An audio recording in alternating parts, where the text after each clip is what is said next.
Hey guys, I'm in the home stretch of restuffing these caps, and I thought I'd give you a few more tips before they're all said and done.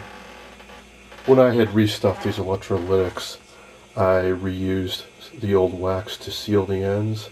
I started doing that for these guys, but that got old real quick. It's kind of messy, kind of smelly. So what I did is I switched over to using hot glue, which goes a lot faster. It's a lot less messy. The only downside is that they're milky white. If that doesn't bother you, just leave it at B. But I experimented and mixed up a little yellow ochre, burnt sienna, and I painted this guy, and it looks just like the old wax. So I think I'll be doing that for the rest of these. It goes real quick, dries fast, so no big deal.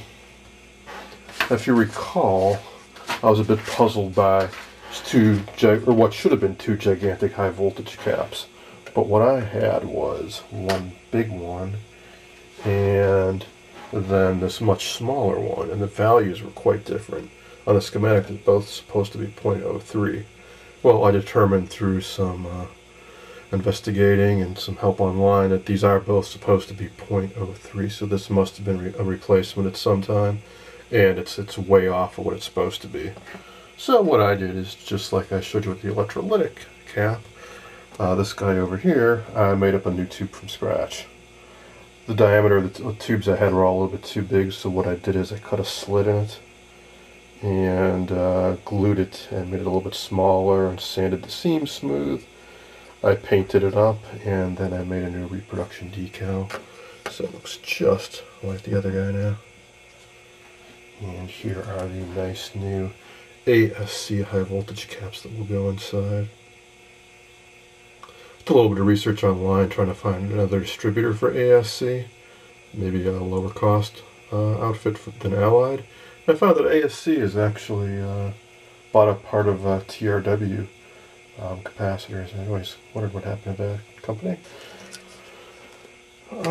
So when I put these new caps in these cardboard tubes, the new ones are much smaller, so this guy will just fall right through. So what I do is I take a little bit of corrugated cardboard, and roll it around. It's tough to do this one-handed. And then I stick it inside. So, like that. And then I do hot glue on one end. I've just been sticking them in these convenient chassis holes to dry, which only takes a few minutes. Flip it over and do the other side, which goes something like this. If you never used hot glue before, it's a little gun, plugs in, and it's kind of like a curling iron in that it's always hot. It's not just hot when you pull the trigger, there's a heating element in the tip, and so be careful. If you leave this plugged in and just leave it sitting, like I've had this sitting for a while, the glue starts to melt and will ooze out of the tip and go all over your workbench. So when you're not using it, always unplug it. And even if after you do unplug it, this will stay hot for a while, and you can actually keep using it for probably a good 10 plus minutes while it's unplugged. At any rate, so here's the technique I've been using. Pull the trigger and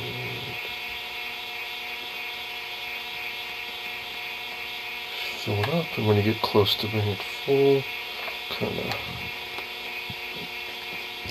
make a nice loop around the lead. And just leave a little more so there's a little bit of a dome over the top. Kind of like that. And just wait a few minutes and it'll harden up, and then you can move on. So in about 20 minutes I've done maybe a dozen of these. I did all these guys sitting here, so it goes pretty quick. So just have just these few left to do, and then the fun part, I get to put them all back in. Now while these have all been out, it gave me real good access to all the resistors, so I've already checked all of them and replaced all the bad ones. I also found one or two surprises, like right in here, there's an itty bitty little like 1.5 picofarad cap that was just hanging loose. like somebody had unwrapped it from this terminal and it was just sticking out. Well, it turns out that that's actually the sound pick-off for the sound IF stages, so maybe somebody was troubleshooting this set? I don't know, but I read the schematic pretty carefully, and that's where it's supposed to be soldered, and with it being open, there's no way I'm going to get any sound. So I made a note of that, and if I have any trouble when I fire this set up, I'll definitely be checking that out. But I did put a few of the caps back in, and you might be wondering, after I took them all out, I now have a pile over here. How the heck do I know where to put them back in?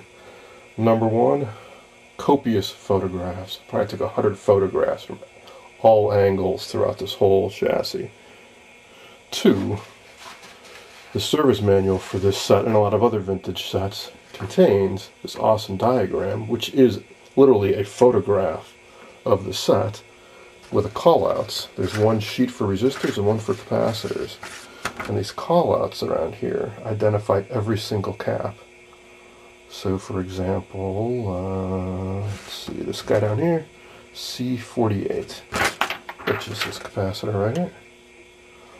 What I then do is I look at the parts list, I find C48, which is a 0.05 200 volt cap, which is what this is. So I go into my pile, or I look at my photographs and I pick out the right cap. I know approximately where it goes, and then I also cross-reference against the schematic. Once I figure out exactly where it's supposed to be soldered in, I solder it in, and I mark it off on this with a yellow highlighter. Also, when I clipped out the old caps, I left the old leads really long, like here's one sticking out here. So when I go to solder the cap back in, well, here's one end of the old lead, here's the other one. So it's pretty clear to tell that the new cap will go and bridge both these leads. I've been using the corkscrew method on replacing these, and what that is oh, hang on, I'll put the camera down and show you. See that in frame there? Alright, so take the capacitor lead and take something like, say, a toothpick, and you wrap it around. Actually use a pair of pliers to make it even tighter, and you make a little corkscrew on the end. Bend it over at a right angle, so now I have a little pigtail sticking out of the end of this. Now when I go over to this old lead that's hanging out here, I can simply slide this on, solder it on, and then clip off the excess bits of wire hanging out there. Alternately, get a solder sucker or desoldering braid. You could clean off this whole terminal here, remove the old wire, untwist it, thread the new one through and solder it on. That takes a lot of time. And also you're going to have to heat this up a bit, which could damage adjacent components. So I think the pigtail or corkscrew method is the way to go. Let's see. Oh, I was finished off testing the tubes. I found a couple that were weak. I dug up some replacements. So really all that's left is to put these caps back in. And I'll test fire up. Speaking of which, while I was checking out the business end of this set where the power actually comes in. Let's see if I can get this chassis flipped over. Found something I'm going to have to definitely be careful with,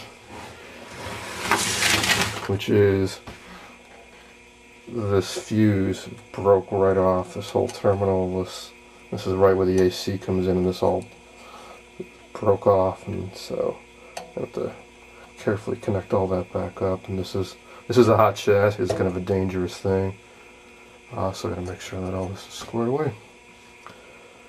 I guess that's it for now.